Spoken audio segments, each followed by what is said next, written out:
Like John said, my name's Stacey. I understand that's kind of a misleading name if you haven't heard me before.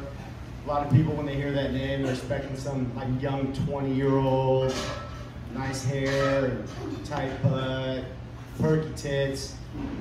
Instead, you get to look at this, early 40s, big beard, big gut, perky tits though. Yeah. How's that? I'm a bigger guy, you know, I'm 6'2", 270, so I throw a lot of shade, like literally, only. I try to avoid conflicts whenever possible. If I ever see it go in that direction, I found that I can kind of eliminate a lot of conflict with one word, if I say it right. What? If that doesn't work, I'm fucked. I can't fight for shit. This is not the body of a fighter. More of an aggressive cuddler, I guess. You know, I'm working on it though. I started this keto diet, ketogenic diet. You guys heard of that? Keto diet? Well, anyways, let me explain it to you. It's this diet where you basically just take out all your sugars, your fruit, and your healthy grains, and you replace it with bacon and cheese. It's not too bad. Try to get ahead of that cheese though. That can kind of gum up your works. What I've been doing to alleviate that is I've started micro-dosing X-Lax and macro-dosing crystal meth. It's going pretty good. I get that new meth, I get that hipster meth. I don't know if you've heard about it yet. It's very cool, it's very artisanal. They only make it in vintage clawfoot tubs. Let's see, what else about it? Forgot about that. Oh, and it's infused with essential oils. If you really want to do it right, though, you can only snort it out of a stainless steel straw or smoke it out of an Edison bulb. So with that and the keto, I lost about 15 pounds, which is good. I just started this morning.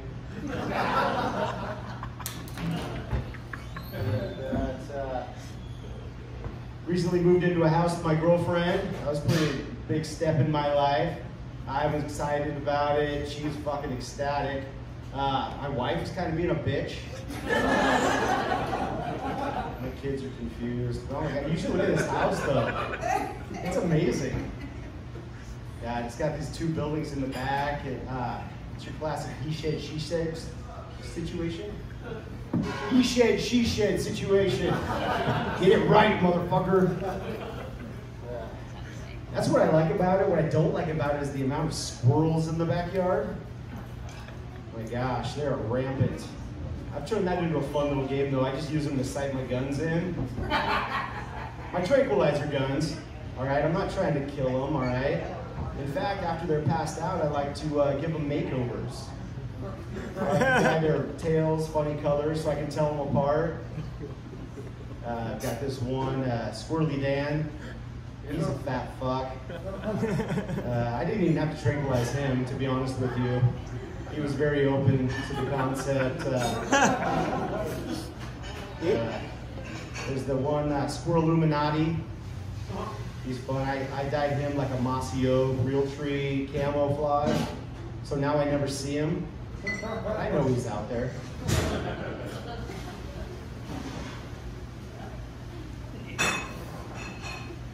I went to a poorly organized potluck the other day. Everybody just brought sweets. That whole table was fucking deserted. The other day I was walking around with my girlfriend in the kitchen and she pulled out this bag of bagels. She said, "Hey, honey, you want a bagel?" I said, "Yeah, I'll have a bagel." She said, "You want me to toast it?" I said, "No, I got this." Grabbed it. "You magnificent doughy bastard. You've got everything. Here's to you." Toasted. Buddy called me up the other day. He said, hey man, I got me some silver bullets. Why don't you grab some steaks and come on over? And I said, fuck yeah, I was excited. Not only because I hadn't seen him in a while, but it had been forever since I've gone on a good monster hunt.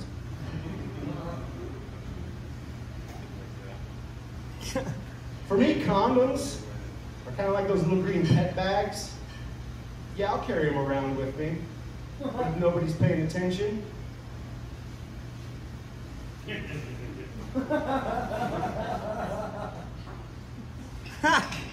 Speaking of condoms, I only wear Magnums. So I don't care how many times they fall off. Went to an orgy in the forest one time. That was fucking intense. A lot of pop-ups in that situation. Bad thing though, too many fifth wheels.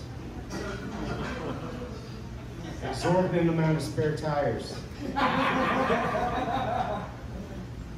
Best goddamn weekend of my life.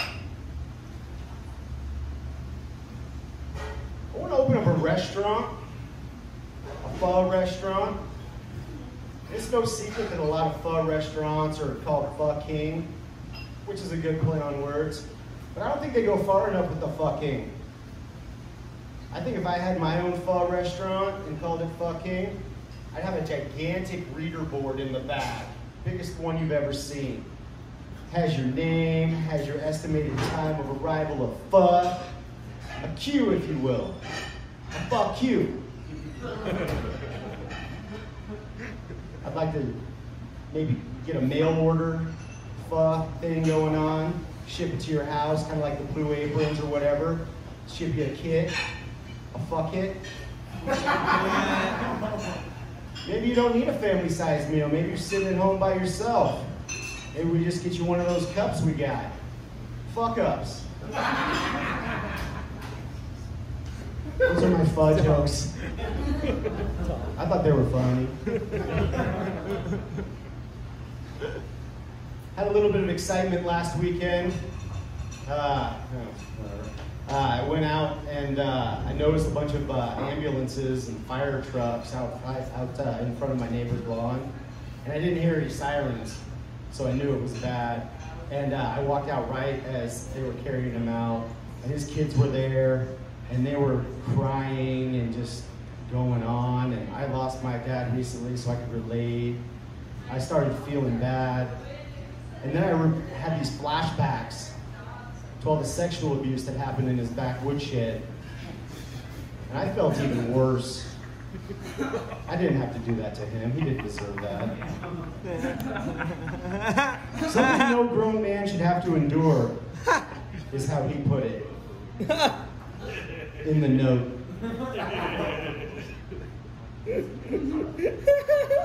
Does anybody here smoke weed? Yeah! Fucking losers. That's what they say about pot smokers, but you need it. I mean, long day of work, you come home, right away the kids are nagging in your ear. That weed's a lifesaver. It knocks them right the fuck out. Gives me time to stay up late and smoke heroin like a real man.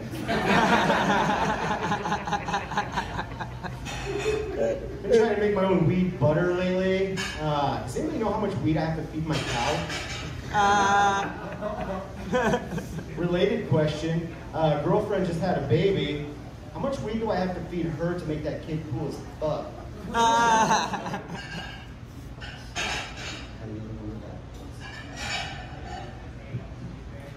It's lost. Oh, here we go.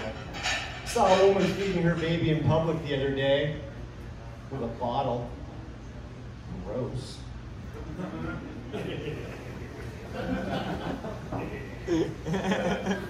You ever hear a song come on the radio and it takes you back? Maybe a good time, maybe a bad time, I don't know. That happened to me not too long ago. It was this song came on the radio. It was Take It on the Run by REO Speedwagon. You ever remember that song? It was like, I heard it from a friend who heard it from a friend who. Anyways, it's about this girl This fucking whore. She's this young girl, she's got this older boyfriend, and she's out just banging everybody, and he's at home being the good guy, making excuses for her, telling everybody, hey, that's not how it is. I believe in her.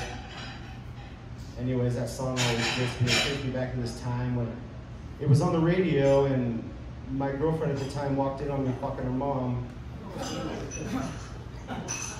God damn. It was crazy. I mean, her mom immediately was like, honey, just don't look, go downstairs, we'll take care of this in a minute, just please. I would assume. But with that gag in her mouth, it just sounded like,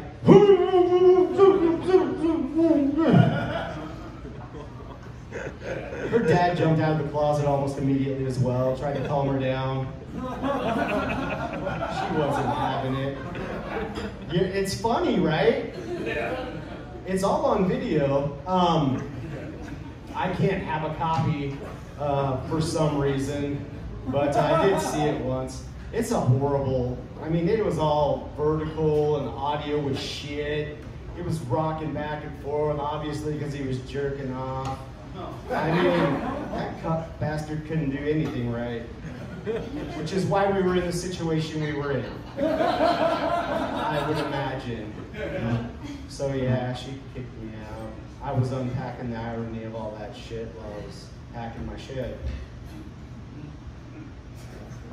I love women. I'll just say it.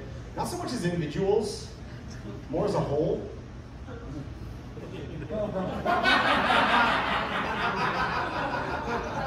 was dating this girl this one time. Oh my God, she was amazing. I mean, she was perfect in almost every way. Until one day, she decided to walk out of the bathroom wearing a 10-inch strap-on dildo. I thought she was a unicorn. Turns out she was a Pegasus.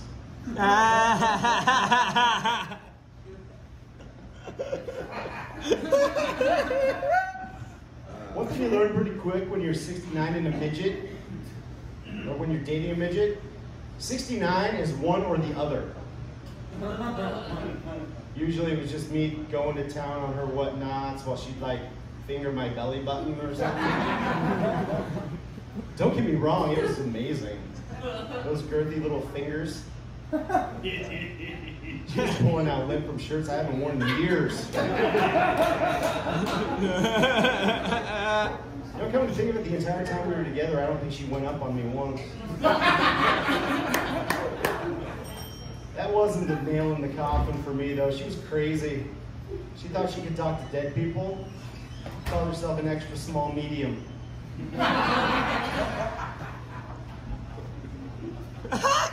Sorry if the M word offended anybody in here. I've got another joke. It's got the N word in it, but I can't say it. Netanyahu.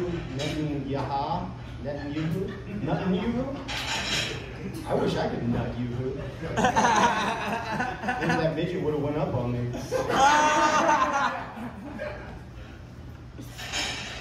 Is everybody having fun tonight? Is everybody Wing Chung tonight? Wing Chunging? I don't know the plural of that. Does anybody even remember that song? Yeah. I feel like when I tell that joke, that song reference kind of dates me a little bit. And I don't want to date myself. I just want to fuck.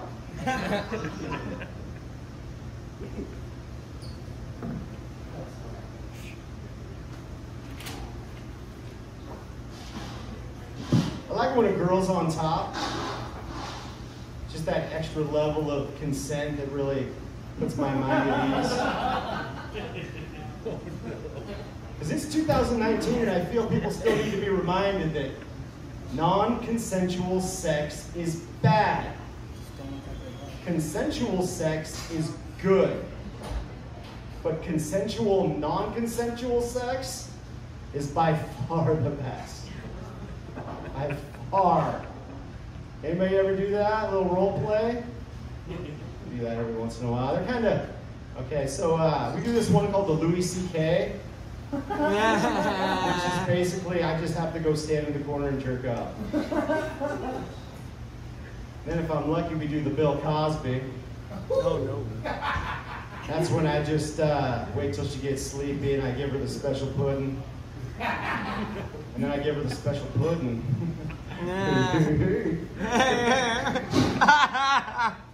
Those are her fantasies. I mean, don't blame me for that. Of course, every time I finish, she acts like she's not into it, and then I finish, and then she's like, oh, okay, me too. Oh. Never do that, ladies. Never make your guy try to get you off after he already got off. I mean, we'll do it, but oh my God, it's like watching paint dry at a bus stop that you just arrived at.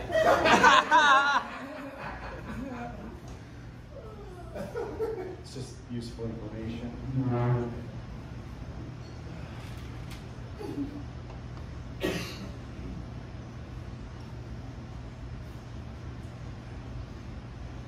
So I have no idea how much time I have left. Oh, that much.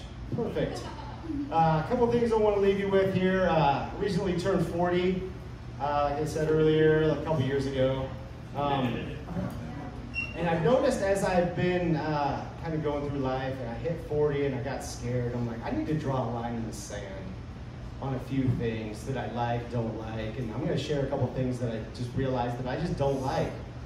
Number one, I don't like gaze. Sorry. I think there's just way better words in the dictionary to describe looking at something with intent. Stare, glare, leer, peer, rubberneck, mean mug, like some of you are still doing. Fuck gaze, right? It sounds pretentious. I won't even play it in Scrabble. I'll tell you what, it's a gold mine if you think about it. Another thing, I'm not a big fan of other races. I only support the race for the cure. Right? Because fuck cancer. I don't like dykes. I prefer levees. Imagine if Don McLean drove a Chevy to a dyke. Doesn't make any sense at all. You can't drive a Chevy to a dyke. You can drive a Subaru. All right, I'm Stacey Edlund. Thank you guys very much.